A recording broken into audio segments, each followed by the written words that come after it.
তো আমি এখানে শুধুমাত্র ইংলিশের কাট অফ ডিলেমা নিয়ে কথাবার্তা বলেছি, বাট আপনাদের প্রত্যেকটা সাবজেক্টের ক্ষেত্রেই এটা হেল্প করবে। সো দেখেন, ইংলিশের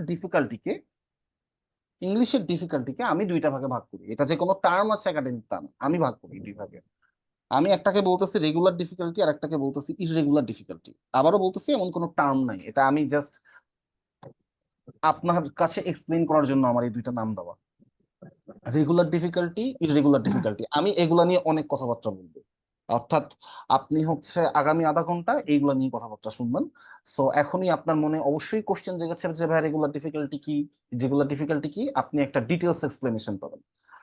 আচ্ছা, তো প্রথমত দেখেন, আমি যখন বলতেছি রেগুলার ডিফিকাল্টি, আমরা বলতেছি কাট অফ নাম্বার থাকে 40% থেকে 50%। কোশ্চেনটা যখন ইররেগুলার ডিফিকাল্টিতে যাই, কাট অফ নাম্বারটা 40%-এর নিচে নেমে আসে।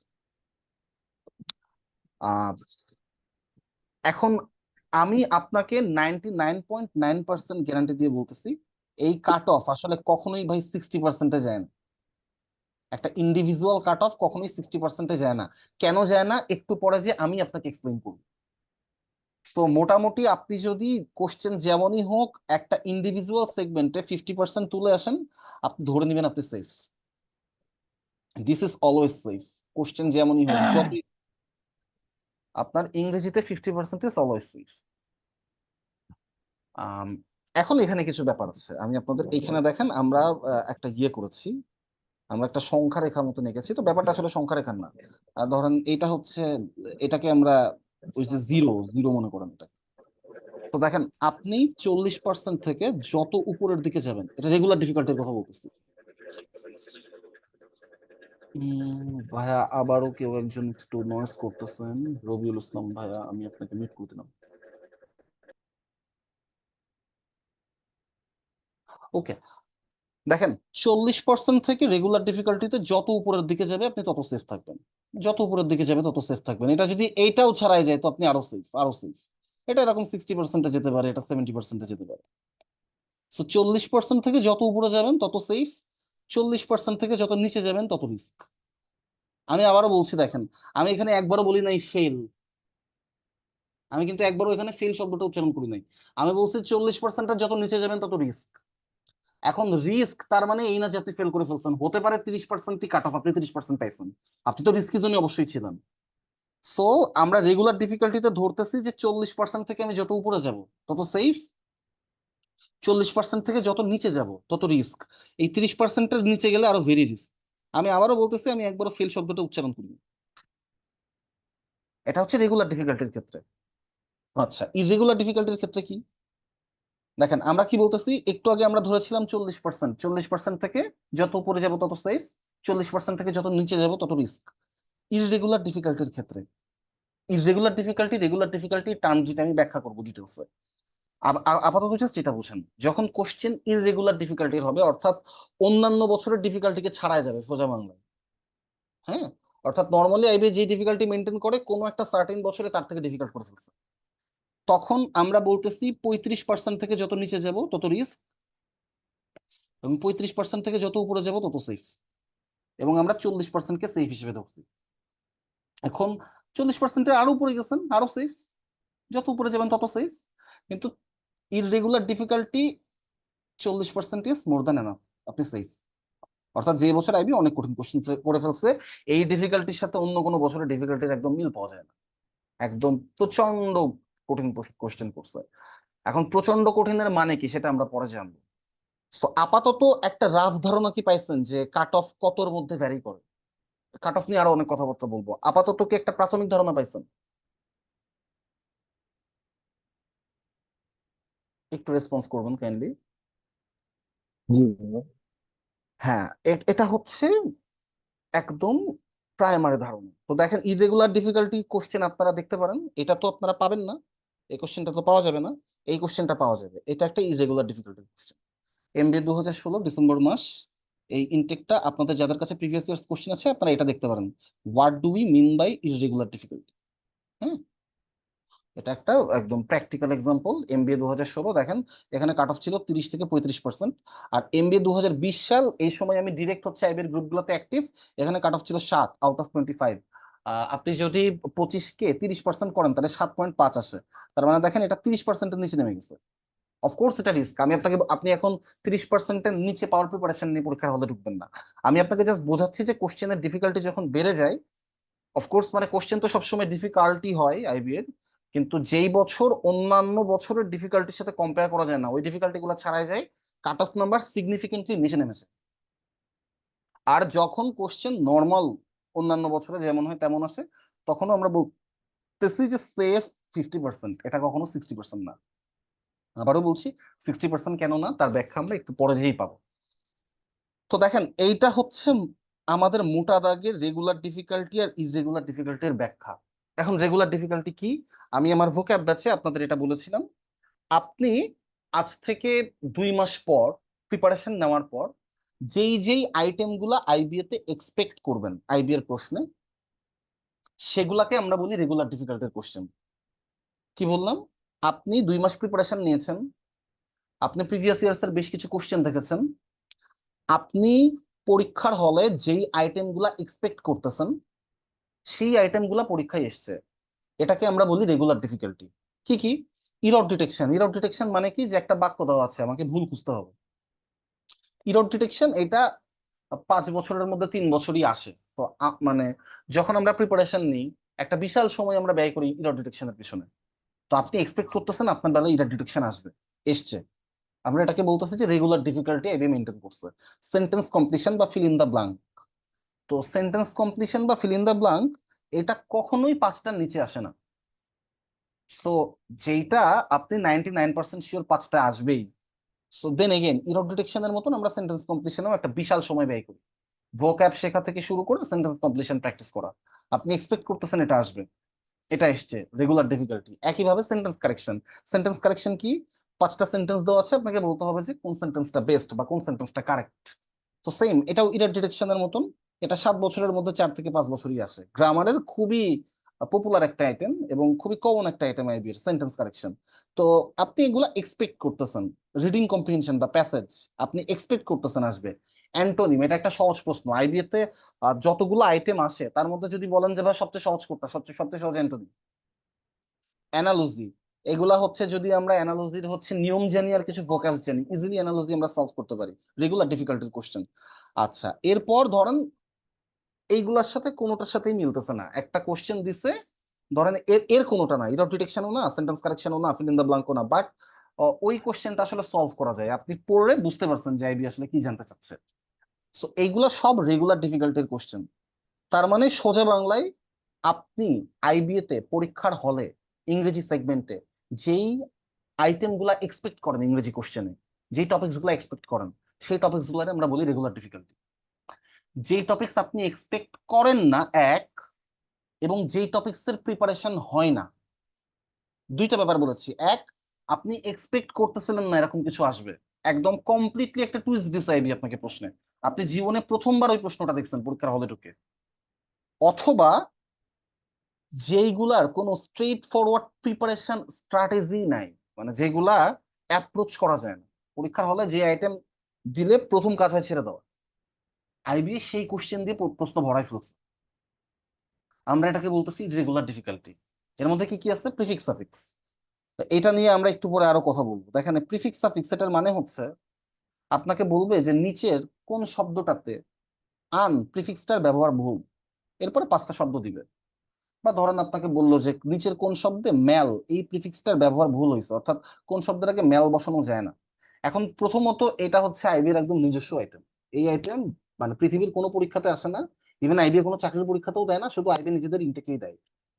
এখন কথা হচ্ছে যে এর প্রিপারেশন কি। এর প্রিপারেশন যদি আপনি আমাকে বলেন যে একটা ডিকশনারি খুলতে হবে, খুলেই আন দিয়ে যত শব্দ আছে মুখস্থ করতে হবে, আন দিয়ে তো শব্দ আছে ভাই 1000-এর উপরে, এটা কি সম্ভব?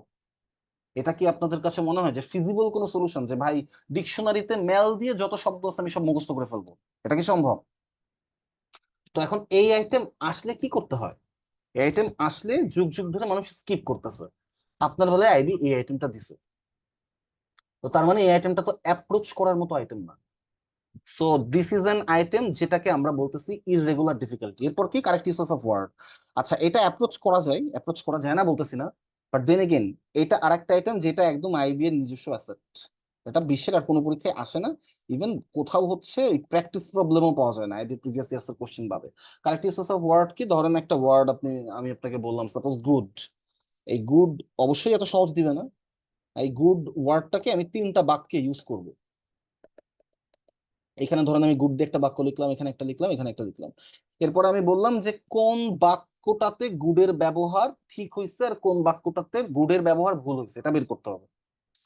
আপনার কাছে এখন শুনে এটা মানে সহজ লাগতেছে, কারণ আমি আপনাকে কোশ্চেনটা বোঝানোর জন্য সহজ করে বলছি।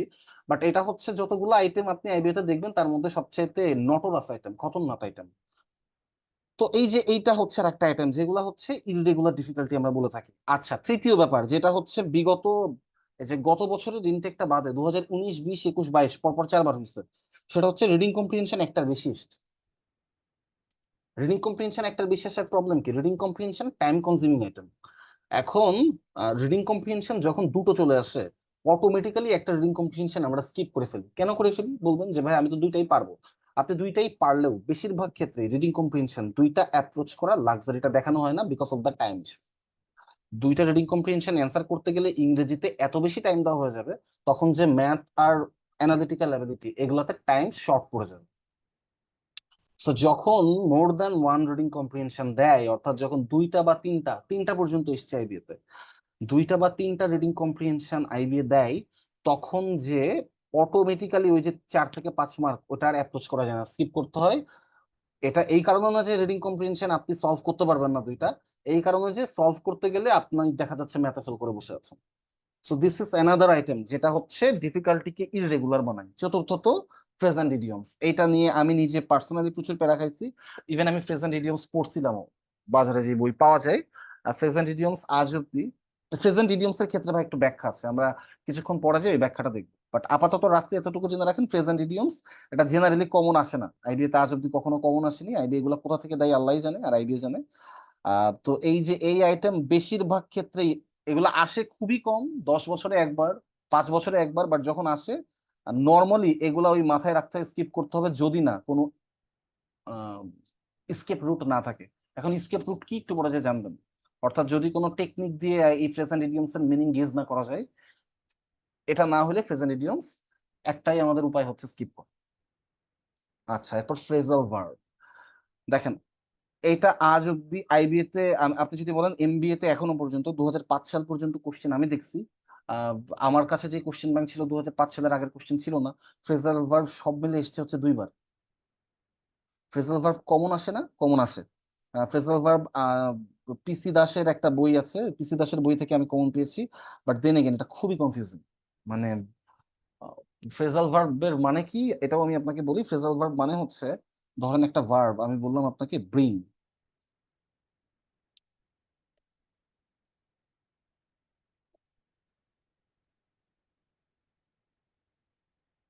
ভাইয়া এটা কি one kind of group verb? Group ভার্বকেই ফ্রেজাল ভার্ব বলে। গ্রুপ ভার্বের নামই ফ্রেজাল ভার্ব। ধরেন আমি বললাম ব্রিং, ব্রিং এর পাশ, ব্রিং মানে তো আনা, আপনারা জানেন। আমি এখন ব্রিং এর পাশে বললাম যে ব্রিং আউট। যখন আমি ব্রিং আউট বলছি তখন এটার মানে হয়ে যায় পাবলিশ, প্রকাশ করা।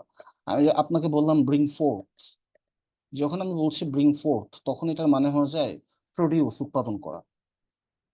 আমি আপনাকে বললাম ব্রিং ফরওয়ার্ড, ব্রিং ফরওয়ার্ড শব্দের অর্থ হচ্ছে সামনে আনা।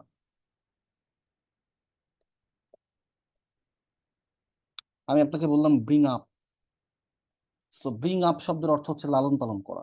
এখন দেখেন এখানে কি ঘটতেছে, এখানে যেটা ঘটতেছে সেটা হচ্ছে একটা ভার্বের পরে আমি ডিফারেন্ট ডিফারেন্ট প্রিপোজিশন যোগ করতেছি এবং এটা ডিফারেন্ট ডিফারেন্ট মিনিং দিচ্ছে। এখন এইরকম 40 থেকে 50টা ভার্ব, প্রত্যেকটা ভার্বের পাশে আবার 7টা থেকে 8টা প্রিপোজিশন, মনে রাখা টাফ। আমি বলতেছি না যে মনে রাখা যায় না, মনে রাখা টাফ। এবং তার থেকে বড় কথা হচ্ছে, আপনি যদি বলেন যে ভাই এই ফ্রেজাল ভার্বের ইম্পর্টেন্স কতটুকু, আমি বলবো 5 থেকে 10%। হ্যাঁ মানে 1 স্টারও নাই, 5 থেকে 10% ইম্পর্টেন্স আছে আউট অফ 100%। তো এক ফ্রেজাল ভার্ব রেগুলারলি আসে না, তো এই ফ্রেজাল ভার্ব এসছে মানে এটা একটা টুইস্ট। দ্বিতীয় ব্যাপার হচ্ছে এগুলো মনে রাখা টাফ, খুবই কনফিউজিং।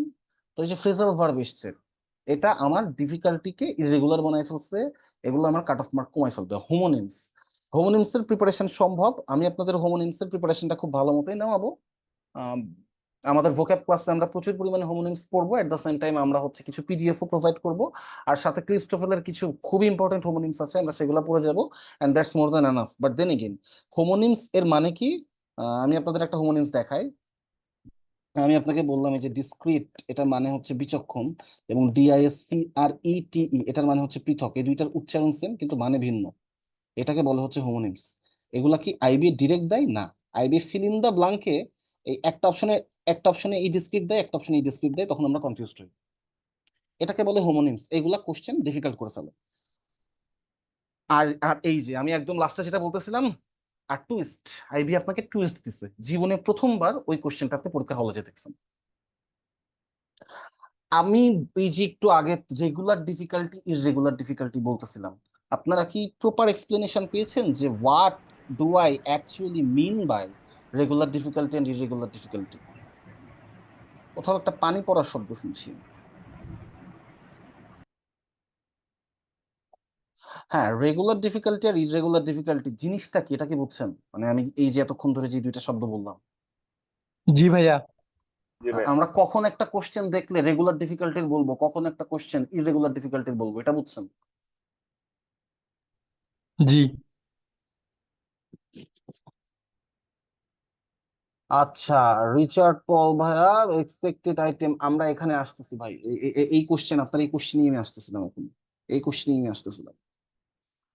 এই যে দেখেন, আপনার কোশ্চেনের উত্তর হচ্ছে একদম প্রথম প্রথম লাইনটা। আমরা যখন বলি ইররেগুলার ডিফিকাল্টি, এটার মানে আমরা বোঝাই না যে জিম্যাট জিআরই এর সবচেয়ে কঠিন কোশ্চেনটা আইবিএ দিচ্ছে। এটা আইবিএ তে কখনো আসে না। অর্থাৎ জিম্যাটের 700 লেভেলের একটা সেন্টেন্স কারেকশন 5 থেকে 5.5 লাইনের, জিআরইর ওই যে 3 ব্লাঙ্ক সেন্টেন্স কমপ্লিশন যেগুলো থাকে, মানে জাস্ট একটা প্যাসেজ তুলে দেয়, ওখানে হচ্ছে 3টা ব্লাঙ্ক দেওয়া না। আইবিএ কখনো আমাকে এইটা করবে না। আইবি এর ইররেগুলার ডিফিকাল্টি মানে হচ্ছে কোশ্চেনের টুইস্ট, অথবা কোশ্চেনটা আনঅ্যাপ্রোচেবল, অ্যাপ্রোচ করা যাচ্ছে না। রিচার্ড ভাই বুঝছেন কি? এটাই তো কোশ্চেন ছিল বোধহয় আপনার।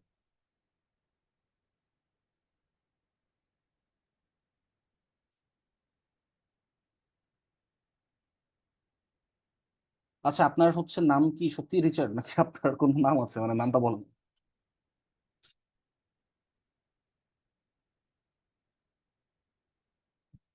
আচ্ছা, না বলা গেলে থাক। ওকে, সো আবারও বলতেছি, Richard is fine. Okay, Richard is fine. So regular difficulty মানে, সরি, ইররেগুলার ডিফিকাল্টি মানে হচ্ছে জিম্যাট 700 লেভেলের কোশ্চেন না, জিআরইর সবচেয়ে কঠিন সেন্টেন্স কমপ্লিশনটা না। আইবিএ তে আমরা কঠিন কোশ্চেন, ইংরেজিতে অ্যাটলিস্ট কঠিন কোশ্চেন বলতে কখনো এটা মিন করি না। আমরা আইবিএ তে কঠিন কোশ্চেন বলতে মিন করি হচ্ছে টুইস্ট। আইবি একটা টুইস্ট দিচ্ছে সিম্পলি, আর কিচ্ছু না। আচ্ছা, ইরর ডিটেকশনে মাঝে মধ্যে হচ্ছে ঝামেলা দেখা যায়। ইরর ডিটেকশনেও যেগুলাতে ঝামেলা দেখা যায়, সেইগুলাতেও ইরর ডিটেকশনে খুবই অকওয়ার্ড জায়গাতে ভুল থাকে। একটু আগে আমি আপনাদের বলতেছিলাম ফ্রেজাল ভার্ব। সো ধরেন কোন একটা জায়গাতে ব্রিং আউট বসবে, ওই সেন্টেন্সটাতে ব্রিং আপ ব্যবহার করা হয়েছে, যদিও ওইটা ইরর ডিটেকশনে এসছে, বাট ওইটা আসলে একটা ফ্রেজাল ভার্বের কোশ্চেন। যেমন আজ অব্দি ইরর ডিটেকশনে এমবিএ তেই দুইবার হোমোনিমস থেকে কোশ্চেন এসেছে। একবার প্রিন্সিপাল, PLE, সেখানে ব্যবহার করা হয়েছিল প্রিন্সিপাল, PAL, এটা ছিল একটা। আর একটা ইনজেনুইটি এই জায়গায় ব্যবহার করা, সরি, ইনজিনিয়াস, এখানে ব্যবহার করা হয়েছিল ইনজেনাস। সো ইনজেনাস মানে সাদাসিধে, ইনজিনিয়াস মানে চালাক। তো এজন্য বলছি যে ধরেন এই যে ইরর ডিটেকশন, এখন এই দুইটা বেশ ট্রিকি ইরর ডিটেকশন, কিন্তু প্রবলেমটা কিন্তু ইরর ডিটেকশন ও যে খুব কঠিন একটা বাক্য দিছে তা না। ও ভুল দিছে এই যে এই জায়গাগুলোতে, যে জায়গাগুলো নিয়ে আমি আপনার একটু আগে বলছি, হোমোনিমস, ফ্রেজাল ভার্ব, এই জায়গাগুলোতে ভুল দিছে। সো আবারও বলতেছি, ইররেগুলার ডিফিকাল্টি আমাদের প্রিভিয়াস ইয়ার্স কোশ্চেন যেটা বলে, then again IB can give you twist. So এইটা আমরা উড়াই না দিই যে কখনোই কোশ্চেন আসবে না। যে ধরেন ধরেন কোন একটা বছর সত্যি সত্যি চলে আসলো, রেগুলার ডিফিকাল্টি খুব হার্ড, খুবই কঠিন একটা sentence correction, so then again extremely hard, যেহেতু কোনো কিছু আইবিএ তে আসে না, ওটা প্রথমবারের মতন এসছে, দিস ইজ দ্য টুইস্ট। যে কখনো ওই জিম্যাট লেভেলের সেন্টেন্স কারেকশন আইবিএ দেয় না, কখনো জিআরইর সবচেয়ে কঠিন সেন্টেন্স কমপ্লিশনটা আইবিএ দেয় না, আপনার বেলায় এসছে। So this is a twist, আগে কখনো আসে নাই, আপনার বেলায় এসছে। So this is a irregular difficulty question. আচ্ছা, সো আপনি difficulty, regular difficulty, irregular difficulty বুঝলেন। এখন এই যে এইটা বোঝাটা কেন জরুরি, আমি আপনাদের শুরু থেকেই একবার বলেছি যে দেখেন, রেগুলার ডিফিকাল্টি হলে কাট অফ একরকম থাকবে, ইরেগুলার ডিফিকাল্টি হলে কাট অফ একরকম থাকবে। তো আমাদের এই ডিফিকাল্টি লেভেলটা গেস করতে পারতে হবে এক, এবং এটার উপর ডিপেন্ড করবে আমার এক্সাম্পল স্ট্র্যাটেজি। আপনাদের ডিফিকাল্টিটা গেস করতে পারতে হবে এবং এটার উপর ডিপেন্ড করবে এক্সাম হলে আমার স্ট্র্যাটেজি কি হবে। এখন একটা জিনিস মাথায় রাখেন, এই যে আমরা একটু আগে দুইটা আইটেম দেখালাম যে রেগুলার ডিফিকাল্টি আর ইরেগুলার ডিফিকাল্টির, ধরেন 30টা কোশ্চেন এসছে, এই 30টা কোশ্চেনে 30টাই রেগুলার ডিফিকাল্টির কোশ্চেন আসবেন, রেগুলার ডিফিকাল্টির আইটেম আসবেন। অর্থাৎ 30টাতেই আইবিএ খালি error detection, sentence completion, sentence correction, একটা রিডিং কম্প্রিহেনশন, অ্যানালজি না, এই কোশ্চেনের মধ্যে মিক্স থাকবে, রেগুলার ডিফিকাল্টির কোশ্চেনও থাকবে, ইরেগুলার ডিফিকাল্টির কোশ্চেনও থাকবে। এখন আমি আপনাকে বললাম যে রেগুলার ডিফিকাল্টির কোশ্চেন সাপোজ এসছে 21 থেকে 22টা, ইরেগুলার ডিফিকাল্টির কোশ্চেন এসছে 8টা। আমাকে বলেন তো যে কয়টা কোশ্চেন অ্যাপ্রোচেবল ছিল এখানে, মানে অ্যাপ্রোচ করার মতন কোশ্চেন কয়টা ছিল? 22টা, 21 থেকে 22। 21 থেকে বা অ্যাটলিস্ট 20টা। সো 15 কাট অফ যদি আমি আপনাকে বলি যে এটার জন্য 15 সেফ, ইটস ফাইন। এই 20টার মধ্যে তো 15টা তোলা যায়, এই 8টাই আপনার টাচই করার দরকার নেই, তাই না? 20টার মধ্যে তো 15টা অ্যান্সার করা যায়, so 15 cut off is fine. না কাট অফ আমি বলতেছি না, বাট ওই এইমিং 15, আপনি 15 টার্গেট করে পরীক্ষা দেন, আপনি 15কে সেফ জোন হিসেবে ধরেন পরীক্ষায়, ইটস ফাইন। এর নিচে আমি আপনাকে নামতে উৎসাহিত করব না। সো আমি ইররেগুলার ডিফিকাল্টি দেখছি যে ভাইয়া এই যে 3টা থেকে 4টা ইররেগুলার ডিফিকাল্টির কোশ্চেন এসছে, তার মানে কোশ্চেনটা খুবই টাফ, কাট অফ নেমে যাবে 10-এর নিচে, না এইটা কিন্তু না। আমি আবারও বলছি মিক্সচার থাকবে। এখন উল্টোটা ঘটলো, ধরেন এখানে আছে 15টা, এখানে আছে 15টা, তাহলে এখন আমাকে বলেন অ্যাপ্রোচ করার মতন আইটেম কয়টা?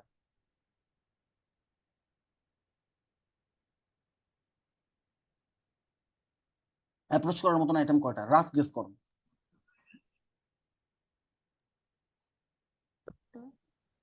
হুম হুম হুম 15টা। 15টা হচ্ছে আমাদের রাফ গেস, যে ভাই ইরেগুলার ডিফিকাল্টির 15টা কোশ্চেন এটা অ্যাপ্রোচ করা যায়। আর এখান থেকে কপাল ভালো থাকলে একটা থেকে দুইটা কোশ্চেন অ্যাপ্রোচ করা যেতে পারে। তো এই 17টার মধ্যে এখন আমি আপনাকে বললাম 12 ইজ ফাইন। আপনি 17টার মধ্যে 17টাই পারবেন না, এটা সম্ভব না। পারলে তো খুবই ভালো, যদি আপনার ইংলিশে স্ট্রং জোন হয় আপনি দেখা যাচ্ছে 20টাও পেরে যেতে পারেন, বাট 12 ইজ ফাইন। দেন আপনি 12কে সেফ জোন ধরেন, ধরে পরীক্ষা দেন। তো আমি এখানে এটাই বলছি যে যখন আমাদের কোশ্চেন থাকবে, কখনোই কিন্তু এরকমই হবে না যে 30টাই ওই ইররেগুলার ডিফিকাল্টির আইটেম থেকে দিয়েছে বা 30টাই রেগুলার ডিফিকাল্টির আইটেম থেকে দিয়েছে, এটা মিক্স থাকবে, এটা মিক্স থাকবে।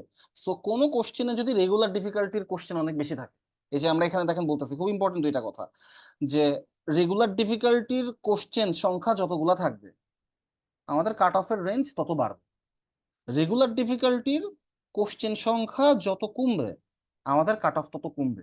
এইখানে আমি খুব সিগনিফিকেন্ট একটা লার্নিং আপনাকে দিয়েছি। এটার মানে হচ্ছে আমি আপনার কাছে এখন কোশ্চেন করলাম, কাট অফ মার্ক ডিপেন্ড করে কোন আইটেমের উপর। এই যে আমি এখানে দুইটা আইটেম দেখছি, রেগুলার ডিফিকাল্টি আর ইরেগুলার ডিফিকাল্টি, আমার কোশ্চেনটা হচ্ছে কাট অফ নির্ভর করে কারো। আমার 8টা উল্টোপাল্টা কোশ্চেন দিচ্ছে বা আমার 15টা উল্টোপাল্টা কোশ্চেন দিচ্ছে, কোন কোশ্চেনের উপর কাট অফ ডিপেন্ড করতেছে? Irregular difficulty. Regular regular difficulty. Difficulty. হ্যাঁ। সো এই যে আমরা এইগুলা নিয়ে ওভার টেনশন করি, আমরা এগুলা নিয়ে ভাই ওভার টেনশন করবো না। আমি কি বোঝাতে পারছি?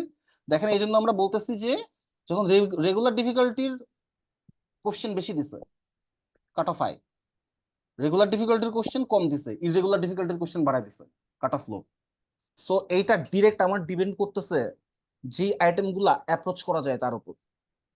তো এই জন্য আমরা যখন চিন্তা করি যে ভাইয়া ফ্রেজ এন্ড ইডিয়মস কোথা থেকে পড়বো, ভাইয়া প্রিফিক্স সাফিক্স তো পারতেছি না, ভাই prefix suffix phrase and idioms এটা কখনো আমার কাট অফে 1% কন্ট্রিবিউশনও রাখবে না।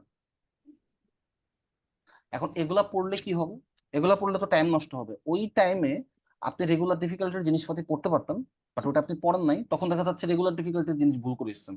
দেখেন আপনি যদি এখন আমাকে বলেন যে ভাই ইরর ডিটেকশন 5টা এসেছিল আমি 2টা পারছি, ভাই আপনি ফেলের দিকে যাচ্ছেন।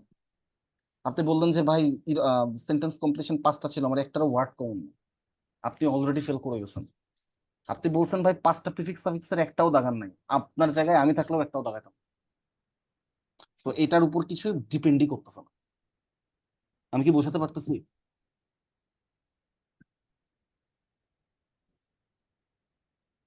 জি বুঝছেন ভাইয়া। কি?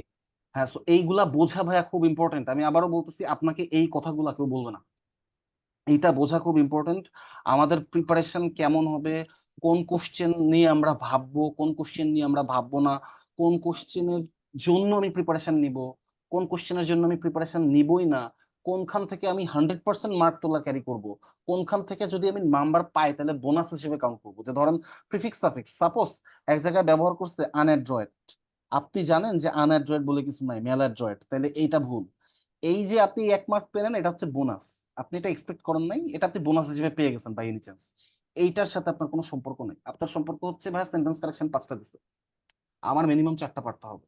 ইরর ডিরেকশন 5টা দিছে, আমাকে 4টা পারতে হবে। সেন্টেন্স কমপ্লিশন 7টা দিছে, আমাকে 4 থেকে 5টা অ্যান্সার করতে হবে শিওর। বুঝছেন কি? সো আমাদের কাজ হচ্ছে ভাই এইগুলা নিয়ে সবচেয়ে বেশি। বাট হ্যাঁ, কিছু যেগুলো ডিফিকাল্টির কোশ্চেন আছে যেগুলা অ্যান্সার করা যায়। কোনটা? যেমন এইটা আমি অ্যান্সার করতাম প্রচুর, I was very much comfortable with this. আমি এইটার সাথে ভালো মতন কমফোর্টেবল ছিলাম। গত বছর 2টা হোমোনিমস এসেছিল ইভেন। কমপ্লিটলি নিউ আইটেম, এগুলা যদি উল্টা পাল্টা কিছু না হয়। যেমন আমি কমপ্লিটলি নিউ আইটেম পাইছিলাম হচ্ছে 2022 সালে, যেটা আমি আপনাদের লাস্ট মডেল টেস্টে দিয়েছিলাম। যে একটা মেইন বাক্য দেওয়া ছিল, এই মেইন বাক্যটাকে 3 ভাবে লেখা হয়েছিল, তারপরে বলছিল যে কোন বাক্যটাতে মিনিং চেঞ্জ হয় নাই। So that was completely new to me, but I was very comfortable in answering that. তো যদি এমন কিছু হয়, এই প্রিফিক্স সাফিক্সের মতন একদম উল্টাপাল্টা কিছু না হয়, আমি এই ব্যাপারগুলোতে কমফোর্টেবল ছিলাম। এই জায়গাগুলোতে ইমপ্রুভমেন্টের জায়গা আছে, প্রিপারেশনের জায়গা আছে। ইভেন মোর দেন ওয়ান রিডিং কম্প্রিহেনশন, কেউ যদি ধরেন জিআরই তে অনেক বেশি নাম্বার পেয়েছে, কারোর রিডিং স্পিড অসাধারণ, ও দেখা যাচ্ছে নর্মাল ক্যান্ডিডেট, একটা রিডিং কম্প্রিহেনশন যেই টাইমে অ্যান্সার করে, ও সেই টাইমে 2টা রিডিং কম্প্রিহেনশন অ্যান্সার করে ফেলছে। এগুলো অ্যাপ্রোচেবল। বাট এই যে আপনি যদি আমাদের বলেন ভাই প্রিফিক্স সাফিক্স, 22-এ ভাইয়া কারেক্ট ইউসেস অফ ওয়ার্ড আসে নাই, এসছে। এসছে হচ্ছে 23-এ ডিসেম্বরের পরীক্ষায়। ওয়ার্ড আমার, আপনি জানুয়ারি মাসে শুনলে হয়তো বলতে পারতাম ভাই, এখন তো মনে নাই। একটা মনে আছে হচ্ছে ওই যে ক্যাপিচুলেট, যেটার মানে হচ্ছে স্যারেন্ডার, এটা মনে আছে। আর আমি যেটা পারছিলাম না ওটা হচ্ছে রিভেলেশন। বাট রেভেলেশন মানে তো হচ্ছে আপনার কি বলবো, ওই যে কোনো কিছু প্রকাশ। কিন্তু ওই রেভেলেশন শব্দটা 3টা সেন্টেন্সে ব্যবহার করছিল, আমি আমি একটা সেন্টেন্স আমার কাছে সেন্স মেক করে নাই। তো ক্যাপিচুলেট যেটা দিয়েছিল ওটা পেরেছিলাম। এই 2টা বাদে আরেকটা ওয়ার্ড দিয়েছিল, ওটা মনে নেই, ওটাও পারছিলাম। রিভেলেশন ছেড়ে এসেছিলাম। বাট 3টা ওয়ার্ডেরই মানে জানতাম, বাট একটা আমার কাছে মানে একটা ওয়ার্ডের আমি আগামাথা কিছুই বুঝি নাই, যে 3টা সেন্টেন্সে লিখছিল, তো ওইটা আমি জাস্ট স্কিপ করছিলাম। আচ্ছা।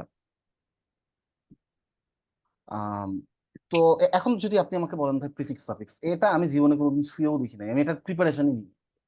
আপনি যদি আমাকে বলেন প্রেজেন্ট ইডিয়মস 2022 সালে পড়ছিলাম, বাট আমি প্রিভিয়াস ইয়ার্স কোশ্চেন খুলে দেখছি যে আমাদের বাজারের বইগুলোতে যে প্রিভিয়াস প্রেজেন্ট ইডিয়মস থাকে, মানে আইবি ওখান থেকে দেয় না। কোথা থেকে দেয় এটা আইবি ভালো বলতে পারবে। তো এই যে ওগুলার আমি বললাম যে একদম অ্যাপ্রোচই করা যায় না। তো দেখেন, এখানে আমি কিছু কথা বলেছি। এখন কনজারভেটিভ অ্যাপ্রোচ কি আর কনভেনশনাল অ্যাপ্রোচ কি, সেখানে আমরা আসতেছি। আগে দেখেন আমরা এখানে কি দাবি করেছি, যে রেগুলার ডিফিকাল্টির কোশ্চেন কম, ইররেগুলার ডিফিকাল্টির কোশ্চেন বেশি। আমরা কনজারভেটিভ অ্যাপ্রোচে যাব। এই কনজারভেটিভ অ্যাপ্রোচ, এই কথাটা আমি আমাদের যে এক্সামের গ্রুপটা আছে, ওই যে আইবিএসসি মডেল টেস্টের যে গ্রুপ, ওখানে আমি একজনকে বলতেছিলাম যে, উনি আমাকে প্রশ্ন করছিল যে ভাই আমার আগের মডেল টেস্টটা ভালো হয়েছিল, এই মডেল টেস্টে একদম সারপ্রাইজিংলি খারাপ হয়েছে, এটার কারণ কি? আমি ওনাকে বোঝাচ্ছিলাম ওই দিন কনজারভেটিভ অ্যাপ্রোচ আর কনভেনশনাল অ্যাপ্রোচ। কনভেনশনাল অ্যাপ্রোচে আমরা কখন যাব? যখন ওই যে রেগুলার ডিফিকাল্টি, যার কথা আমরা বারবার বলতেছি, এই রেগুলার ডিফিকাল্টির কোশ্চেনের সংখ্যা বেশি থাকে। আমরা কনজারভেটিভ অ্যাপ্রোচে কখন যাব? যখন রেগুলার ডিফিকাল্টির কোশ্চেনের সংখ্যা কম থাকবে। এখন প্রশ্ন হচ্ছে ভাইয়া এই 2টা অ্যাপ্রোচ কি? তো আবারও বলতেছি, এটা আপনাদের কাছে এক্সপ্লেন করার জন্য বলা, এটা কোনো একাডেমিক টার্ম না। যে এটারে কনজারভেটিভ অ্যাপ্রোচই বলে এমন কোনো একাডেমিক টার্ম না। আমি আপনাদেরকে এক্সপ্লেন করার জন্য ব্যাপারটা বোঝাচ্ছি। আচ্ছা, কনজারভেটিভ অ্যাপ্রোচ কি জিনিস আর কনভেনশনাল অ্যাপ্রোচ কি জিনিস? দেখেন, কনজারভেটিভ অ্যাপ্রোচে আপনার ফার্স্ট টার্গেট কি হবে? আপনার ফার্স্ট টার্গেট হবে আপনি 40% মার্ক ক্যারি করবেন, এটাই আপনার টার্গেট। আপনি 40% মার্ক ক্যারি করার ট্রাই। আপনি যখন কনভেনশনাল অ্যাপ্রোচে যাবেন, আপনি ট্রাই করবেন 50% মার্ক ক্যারি করার, এটা হচ্ছে ফার্স্ট টার্গেট। আবারও বলতেছি, কেউ ইংরেজিতে কারোর স্ট্রং জোন, এখন তার কোশ্চেন ডিফিকাল্ট আসলেও সে 40%-এর বেশি অ্যান্সার করে আসবে। তো এরকম না আপনি 40%-এর পর থেমে যাবেন, আপনার ফার্স্ট টার্গেট 40% অ্যান্সার করা। কিন্তু কিন্তু আপনি দেখতেছেন ভাই কাটায় কাটায় 40% হচ্ছে না, এর থেকে কমে যাচ্ছে। একটু মনে করে দেখেন, আমরা এই কনজারভেটিভ অ্যাপ্রোচ বলতেছি মানে ইররেগুলার ডিফিকাল্টি বেশি, তাই না? ওখানে আমরা কি বলছিলাম? 40% সেফ, 35% নিউট্রাল। এবার এর দিকে যত যাব তত হচ্ছে রিস্ক। আপনি 40%-এর একটু কম পাইছেন, তো আপনি কি এর থেকে এই সিদ্ধান্তে আসতে পারেন যে আপনি ফেল করবেন? এটা কি লজিক্যাল কিছু?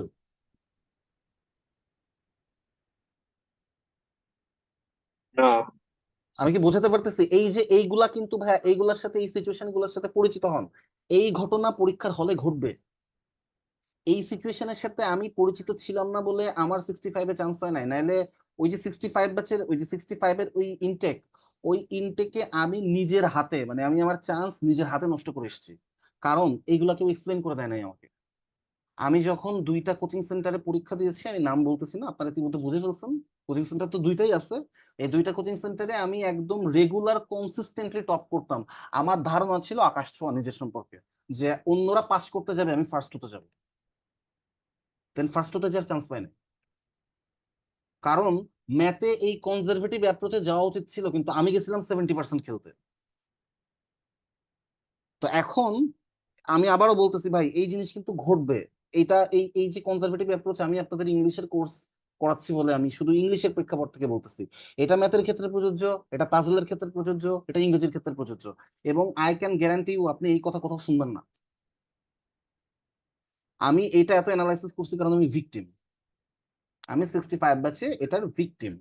আমি 65 ব্যাচে যে ভাইভা থেকে বাদ পড়ছি, এই দোষ টিচারেরও না, এই দোষ ভাইভারও না, এই দোষ আমার। আমি বাদ রিটেনেই পড়ে গেছি। সামহাও সামহাও আমি কাট অফটা ক্লিয়ার করে ফেলছি, তাই আমার ভাইভা ডাকছে।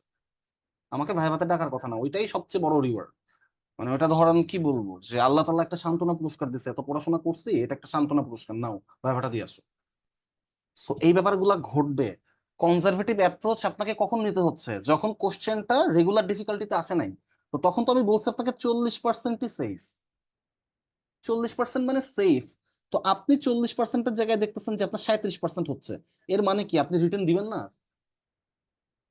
এটা কি হইতে পারে? আমরা কি বলছি বলুন তো, 35% থেকে যতই পাশে যাবো তত সেফ। সো আমি 40%-এ পৌঁছাতে পারে নাই, নট নেসেসারি যে আমি ফেল করবো।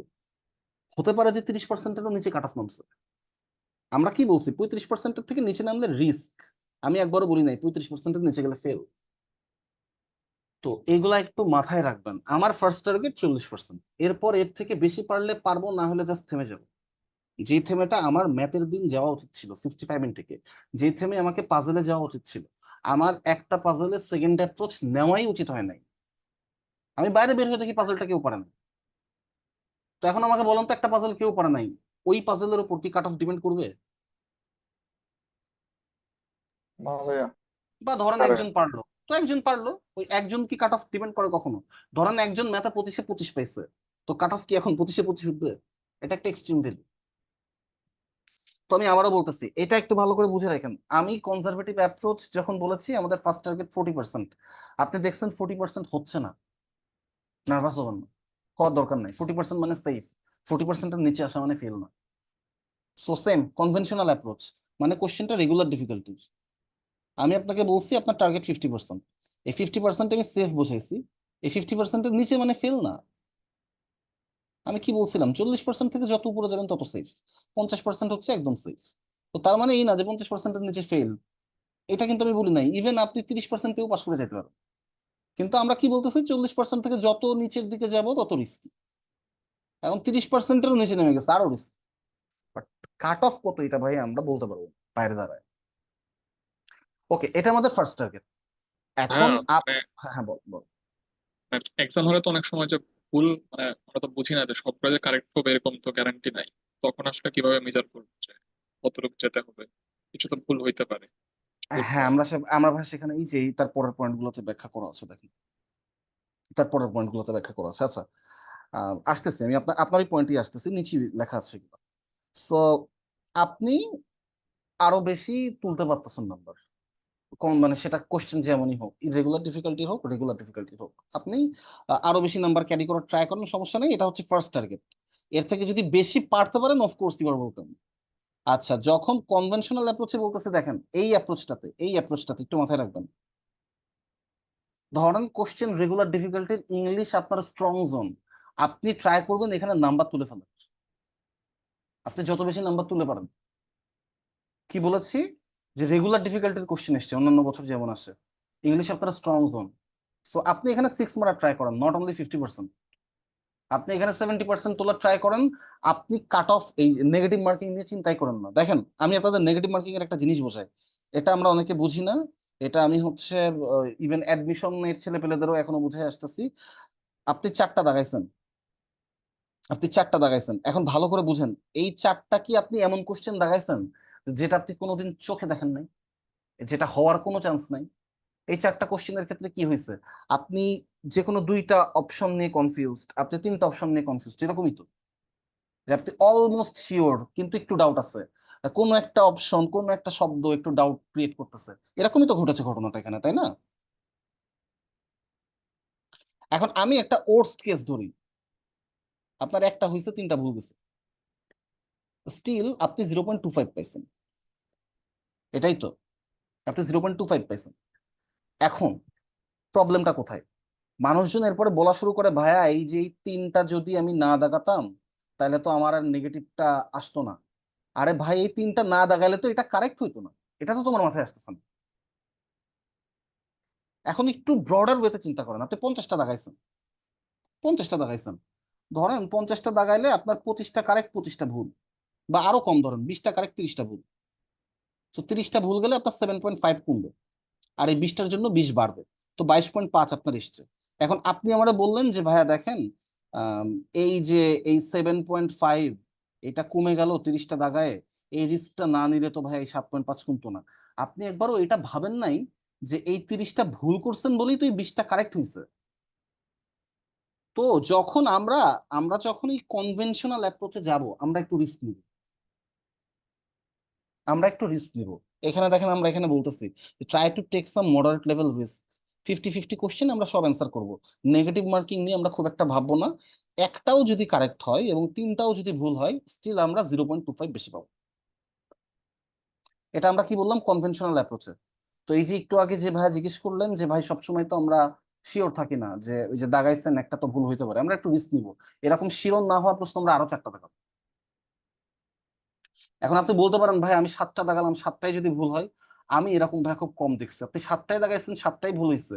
এর মানে ওই 7টা কোশ্চেন আপনি দাগাইছেন একদম আনসিন কোশ্চেন, মানে এগুলো আপনি কখনো দেখেনি নাই, আপনি ওয়ার্ড কখনো জানেন না, আপনার এই রুলস জানা নাই, জাস্ট আন্দাজে দাগায় এসছেন।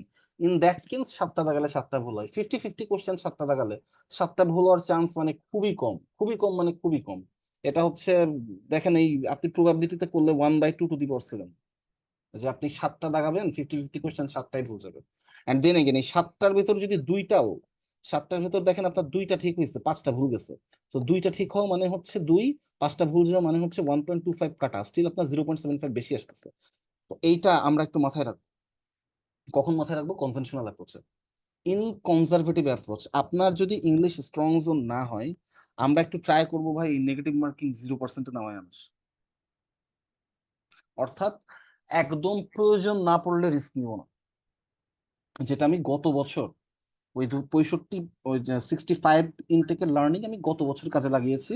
আমি 45 মিনিটে 11টা ম্যাথ মিলাইছি। সো দেখেন, পার ম্যাথ আমি 4 মিনিট করে টাইম নিছি। পাজেলটা মিলে গেছিল খুব স্মুথলি। আমার হচ্ছে 5 আর 5 10 পাজেলে উঠে গেছিল। আমি আর তৃতীয় ওই ডাটা সাফিসিয়েন্সি 5টা কোশ্চেনের দিকে তাকাই নাই। আর হচ্ছে আপনার ইংলিশ হচ্ছে ফার্স্ট চান্সে বোধহয় কত, প্রথম 20 মিনিটে দাগাই ফেলছিলাম। 20 মিনিটে বোধহয় মানে 22টা না ওই প্যাসেজ বাদে সব দাগাই ফেলছিলাম বোধহয়। তো এরপরে যে আমি 45 মিনিটে 11টা ম্যাথ মিলাইছি, মানে পার ম্যাথ 4 মিনিট। আমি ম্যাথের চেহারা দেখেই বুঝছি এই ম্যাথে কাট অফ বেশি উঠবে না। 11 শুড বি এনাফ। টার্গেট 12 ছিল, 12 থেকে 13টা, বাট 11টা উঠছিল, আমি প্যানিক করিনি। আমি আবারও বলতেছি ভাইয়া, 45 মিনিটে 11টা ম্যাথ। কারণ কি বলুন তো? কারণ আমি চাইছি এই 11টার একটা ভুল যাবে না। কারণ কোশ্চেনটা আইবির ইতিহাসের অন্যতম কঠিন কোশ্চেন। কিন্তু এটা সবসময় সম্ভব হয় না। আহ, আমি এই জন্য বলেছি ট্রাই, মানে এই ট্রাই টু রিডিউস 0%-এর মানে কি, রিস্ক যত কম নিয়ে পারা যায় কনজারভেটিভ অ্যাপ্রোচে। কারণ অ্যাপ্রোচ করার মতন কোশ্চেনটা খুব কম। আপনি যদি প্রিফিক্স সাফিক্স ওইভাবে দাগাইতে যান, সম্ভবত আপনি ভুলই করবেন। আপনার এই যে একটু আগে যেটা বলতেছিলাম যে 5টা দাগাইছেন, 2টা হয়েছে, 3টা ভুল, কখন হয়? সেন্টেন্স কারেকশন 2টা অপশনের মধ্যে কনফিউজড, ইরর ডিটেকশন 2টা অপশনের মধ্যে কনফিউজড, সেন্টেন্স কমপ্লিশন হয় বি হবে নাহলে সি হবে। তো প্রিফিক্স সাফিক্স এই 5টা ওয়ার্ড চোখেই দেখি নাই, আমি আন্দাজে একটা দাগাই দিলাম না, ভুল যাবে। তো যেহেতু অ্যাপ্রোচ করার মতন কোশ্চেন কম, সেহেতু অ্যাপ্রোচ করলে ভুল যাবে। এজন্য আমরা বলি যে যখন আমি কনজারভেটিভ অ্যাপ্রোচে কখন খেলতেছি, যখন কোশ্চেনটা এক্সট্রিমলি টাফ, আমি ট্রাই করবো যেন নেগেটিভ মার্কিং না খায়। এটা সবসময় সম্ভব হবে না, বাট ওই যে নেগেটিভ মার্কিং 0%-এ নামাই নেওয়া আসে, আমার পারপাস কি? পারপাস হচ্ছে আমি এখানে রিস্ক নিব না, এই জন্যই আমি এটার নাম দিচ্ছি কনজারভেটিভ অ্যাপ্রোচ। এখন ভাই আমি লাস্টে একটা কথা বলেছি যে সিচুয়েশন উইল ডিটারমাইন, আপনি 50-50 কোশ্চেন গুলো অ্যান্সার করবেন কিনা এটা সিচুয়েশন ঠিক করে দিবে। সৌমিত্র ভাইয়া, এই যে এইগুলা কখনো এই প্যাটার্ন আপ শুনেন, আইবিএতে আমরা যখন আইবিএর প্রিপারেশন নিব, আমরা ইনফরমেশন গ্যাদার করব প্রচুর, কি হয় কি হয় না, কি হতে পারে, কোন বছর কি এসছে, কোন বছর কোনটা কয়টা এসছে। আমরা কোনো কনক্লুশনে আসবো না যে ভাইয়া ম্যাথ হার্ড, তারপরের বছর ইংলিশ হার্ড, আবার তারপরের বছর ম্যাথ হার্ড, না। আপনি যখনই কনক্লুশনে আসবেন তখনই প্রবলেম। আবারও বলতেছি, ইনফরমেশন নিবেন, স্ট্র্যাটেজি সাজাবেন।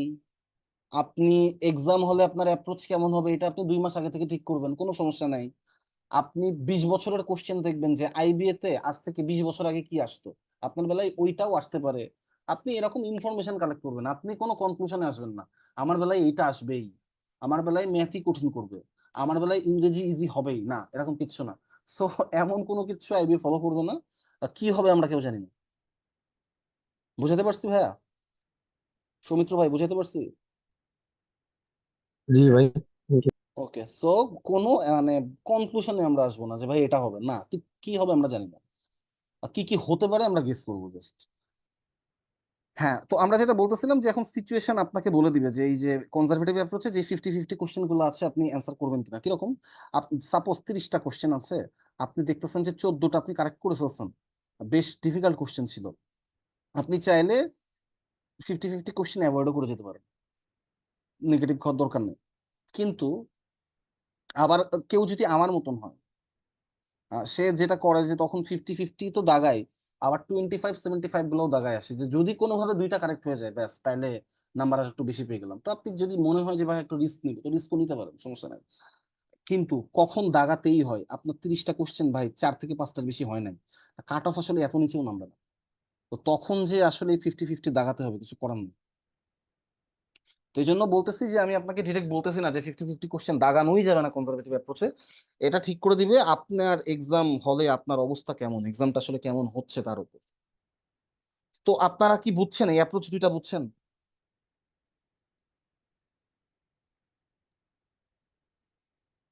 জি ভাই। জি ভাই। ওকে,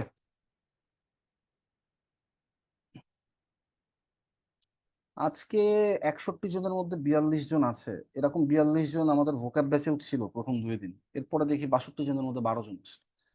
আচ্ছা, যাই হোক, আহ এখন কিছু জিনিস মাথায় রাখবেন।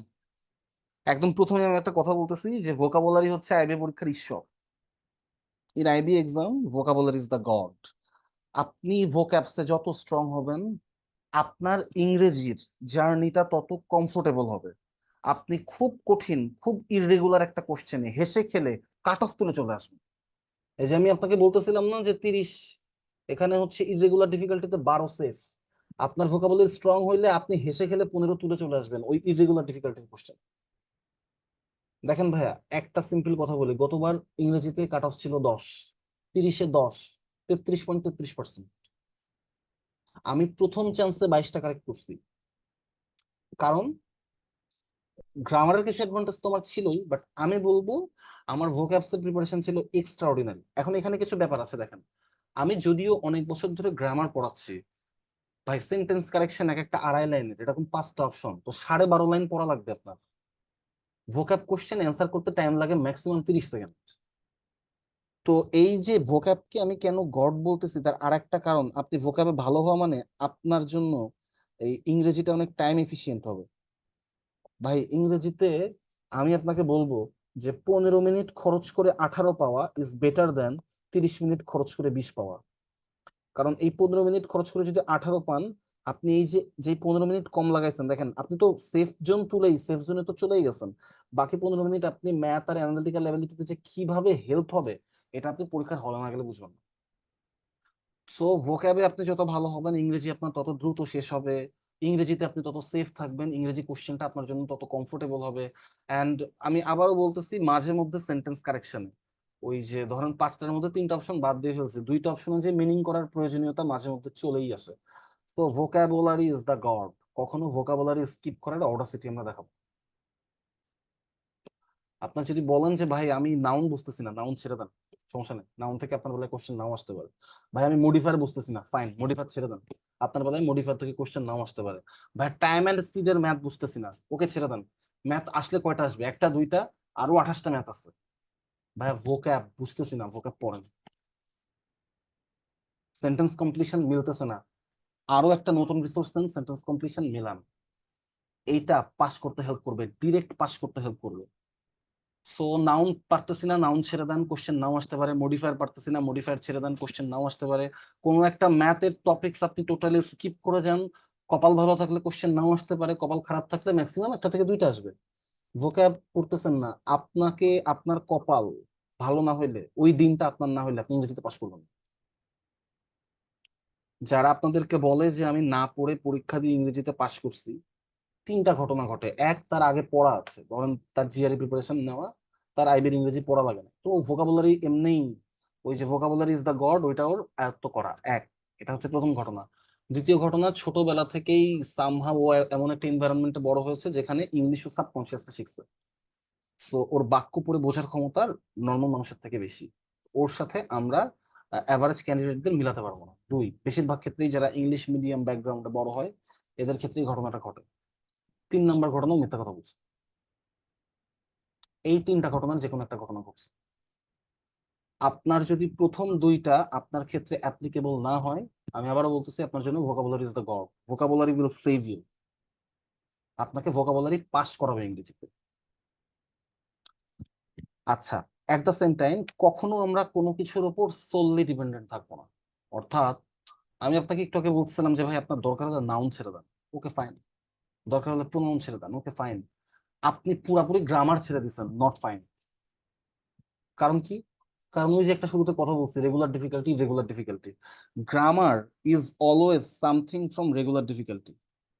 গ্রামার থেকে যতগুলা কোশ্চেন আসতেছে সম্ভবত সবগুলাই এই রেগুলার ডিফিকাল্টির পর্যায়ে পড়ে। আমরা যদি এই কোশ্চেন গুলা না পারি, একটা দুইটা না পারি আলাদা হিসাব, কিন্তু টোটালি গ্রামার স্কিপ করছি, তার মানে এইখান থেকে আমি 7-8 মার্ক না পেরে বসে আছি, আমার আমার জন্য রিস্কি হয়ে যাবে।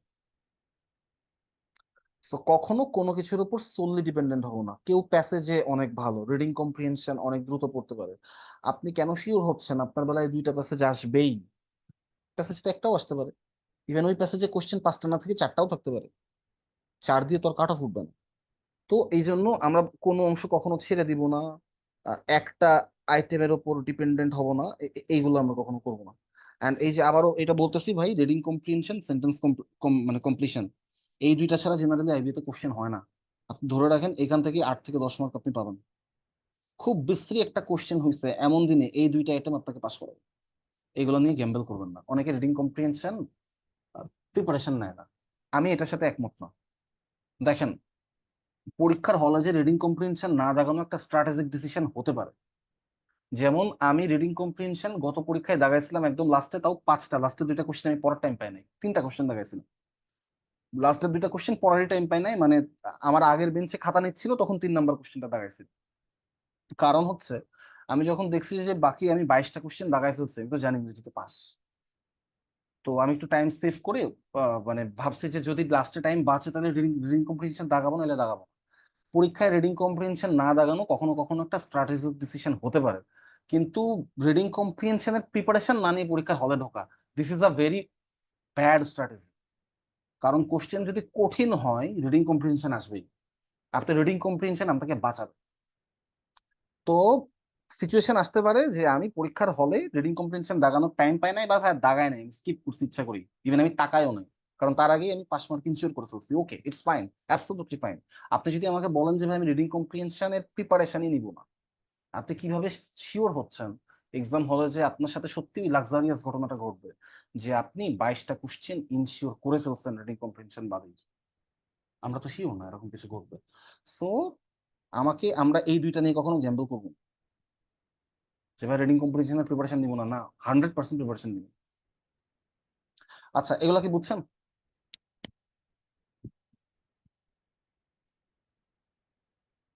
এগুলা বুঝছেন? জি ভাই। ওকে।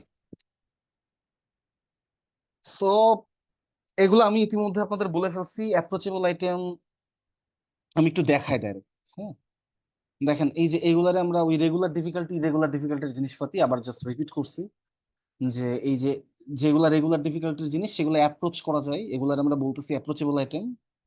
হ্যাঁ, এখানে নতুন কিছু নাই। যেগুলা হচ্ছে মানে টাফ টু অ্যাপ্রোচ, মানে কিছু আছে ইরেগুলার ডিফিকাল্টির মধ্যে, ওই যে কিছু কোশ্চেন আমি আপনাকে দেখাইছিলাম, correct use of word, homonyms, এগুলা কি বলছিলাম যে ডিফিকাল্ট বাট প্রিপারেশন হয়, এগুলো আমরা বলি যে ডিফিকাল্ট টু অ্যাপ্রোচ। তো এই যে এখানে এমন কিছু কোশ্চেন আছে যেগুলো ডিফিকাল্ট টু অ্যাপ্রোচ, যেমন সেকেন্ড রিডিং কম্প্রিহেনশন, ওই যে প্রথম রিডিং কম্প্রিহেনশনের পরে যখন আবার আরেকটা রিডিং কম্প্রিহেনশন থাকে, correct uses of word, tricky রড ডিটেকশন, তারপরে হচ্ছে হঠাৎ করে ধরেন কোনো একটা সেন্টেন্স কারেকশন অনেক বড় বাক্য দিয়ে দিয়েছে,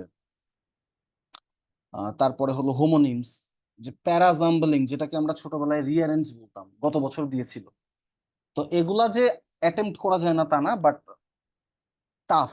হ্যাঁ, এগুলা একটু কি বলবো যে পরীক্ষার হলে অ্যাটেম্প্ট করা টাফ, প্রিপারেশন সলিড থাকলে অ্যাটেম্প্ট করা যায়। এগুলো আমরা বলি যে আইটেমস ডিফিকাল্ট টু অ্যাপ্রোচ। আর রেগুলার ডিফিকাল্টিতে আমরা যা যা দেখছিলাম, এগুলোকে আমরা বলি হচ্ছে অ্যাপ্রোচেবল আইটেম।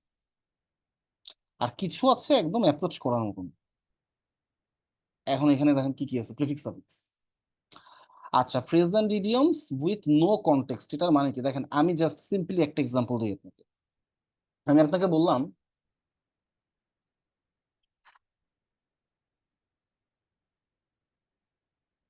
এই গ্রিন হর্ন, এই শব্দটার মানে কি সবাই জানে?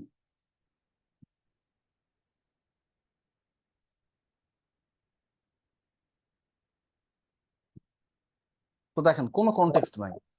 আমি হ্যাঁ। যদি ডিরেক্ট এটার মিনিং না জানি, বোঝার কোনো ওয়ে নাই গ্রিন হর্ন মানে কি। এখন আমি আপনাকে এভাবে বললাম, he is such a green horn that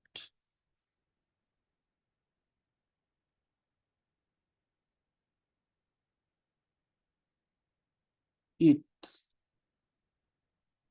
his first day at office. এখন আমাকে বলেন, একটা গেস করেন তো যে গ্রিন হর্ন মানে কি? ভাই অনভিজ্ঞ। অনভিজ্ঞ। দেখেন, আমাদের যদি কখনো প্রেজেন্ট ইডিয়মস এরকম কনটেক্সট দিয়ে দেয়, আমরা সেটাকে বলি অ্যাপ্রোচেবল, এগুলো অ্যাপ্রোচ করা যায়। আপনি যদি বাক্য পড়ে মিনিং গেস করার টেকনিকটা বুঝেন, যেটা আমাদের ভোকাবুলারি শেখার one of the most use technique, আমরা প্রচুর পরিমাণে এই কাজটা করেছি আমাদের ভোকাবুলারি ক্লাসগুলোতে। আপনি যদি ওই যে মিনিং গেস করতে পারেন বাক্যের কনটেক্সট পড়ে, ইজিলি এগুলো অ্যাপ্রোচ করা যায়। কোনো কনটেক্সট দেওয়া নয়, জাস্ট এই ওয়ার্ডটা দিয়ে বলা মানে কি, কমন না পাইলে এগুলা অ্যাপ্রোচেবল না। তো এই জন্য আমরা বলতেছি phrase and idioms with no context, কোনো কনটেক্সট দেওয়া নাই, আনঅ্যাপ্রোচেবল। প্রিফিক্স সাফিক্স তো বরাবরই আনঅ্যাপ্রোচেবল, কিন্তু যদি কনটেক্সট দেওয়া থাকে, যদি কনটেক্সট দেওয়া থাকে সেক্ষেত্রে আমরা এটাকে বলেছি approachable items within given context. একটা কনটেক্সট দেওয়া আছে। ওকে, সাথে এই যে যেটা বলেছি কমপ্লিটলি নিউ আইটেম, একদম জীবনে প্রথমবারের মতন দেখছেন, এবং যেটা দেখে আপনি জাস্ট বুঝতেছি না যে কি করতে হবে, এটারও আমরা বলবো আনঅ্যাপ্রোচেবল আইটেম। তো এই যে ডিফিকাল্ট টু অ্যাপ্রোচ যেগুলা, এগুলার উপর ডিরেক্ট কাট অফ ডিপেন্ড করে না। যেগুলো আনঅ্যাপ্রোচেবল এগুলোর উপরে তো করেই না, এটা কাট অফ ডিপেন্ড করে হচ্ছে একদম কমপ্লিটলি এটার উপর, একদম heavily dependent, solely dependent approachable আইটেমের উপর। সো এটার উপর কাট অফ ডিপেন্ড করে। হ্যাঁ, আপনি যদি এই জায়গাটাতে ভালো করেন আপনি ইংরেজিতে একটা 6 মারতে পারবেন। যে এগুলা অ্যাপ্রোচ করা যায় বা টাফ, প্রিপারেশন সলিড, সেক্ষেত্রে আমরা অ্যাপ্রোচ করতে পারবো এবং সেক্ষেত্রে আমরা ইংরেজিতে একটা বিগ শট খেলতে পারবো। আর এগুলা ডাইরেক্ট আমরা অ্যাপ্রোচ করবো না, এগুলা কমপ্লিটলি অ্যাভয়েডেবল। দেখেন আমি বলেছি এই আইটেমগুলা কমপ্লিটলি অ্যাভয়েডেবল, জাস্ট টাচই করবো না, এগুলা টাচ করলে নেগেটিভ হবে।